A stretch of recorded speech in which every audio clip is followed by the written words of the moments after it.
तो गाइस आज mummy finally मान गई थी मार्केट जाने के लिए, क्योंकि मैं मम्मी से 4-5 दिन से कह रही थी, लेकिन वो नहीं तैयार हुई। बहुत गर्मी है बहुत, ये करके मुझे 4-5 दिन से बिल्कुल रोक रही थी, क्योंकि हम लोगों को लेने थे स्लीपर और स्लीपर हमारे टूट गए थे। सो गाइस मैं यहाँ पे थोड़ा सा रेडी हो रही थी और फिर उसके बाद मैंने लगाया यहाँ पे कोट। और देखो यहाँ पे थोड़ा सा मैं ये गॉगल लगा के नहीं जा रही थी, बस मैं ऐसे ही मैंने आपको लगाने के लिए दिखाया। और फिर हम लोग गए, ये देखो मम्मी, फिर हम लोग पहुंच गए। हम लोग को रोड उस पार जाना था, बाटा गए। बाटा में कलेक्शन अच्छा भी नहीं था, कॉस्टली भी था भाई, हम नहीं गए। फिर हम लोग गए रिलैक्सो में। यहाँ पे भी नहीं समझ में आ रही थी, बट फिर भी मम्मी ने मुझे पिंच कर करके एक स्लीपर दिलाई जो मुझे बिल्कुल भी नहीं पसंद थी। फिर यहाँ पे देखो हमारी बिलिंग हुई, फिर हम लोग निकल। फिर मम्मी ने कहा चलो, फिर मैंने कहा मम्मी मुझे पानी पूरी खानी, फिर मम्मी ने पानी पूरी मुझे खिलाया।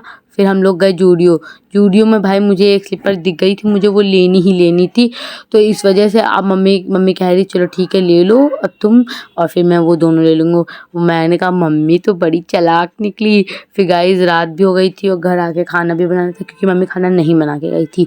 तो फिर जब यहाँ पे आए तो मैंने सोचा आपको अब दिखाऊं मैं कैसे लाई। ये मम्मी की थी, और मम्मी जो मेरे लिए ली थी वो मम्मी पहन ली थी, तो इस वजह से वो नहीं दिखा पाई। अब मैं अपनी क्यूट सी पोकी सी दिखाने वाली हूँ गाइज। ये मैं लेके आई हूँ, मुझे बहुत टाइम से मम्मी कह रही ये पहनने के बाद चलोगी। मैंने कहा मम्मी मुझे समझती क्या हो आप यार, मुझे हील्स टाइप के स्लीपर्स बहुत अच्छे लगते।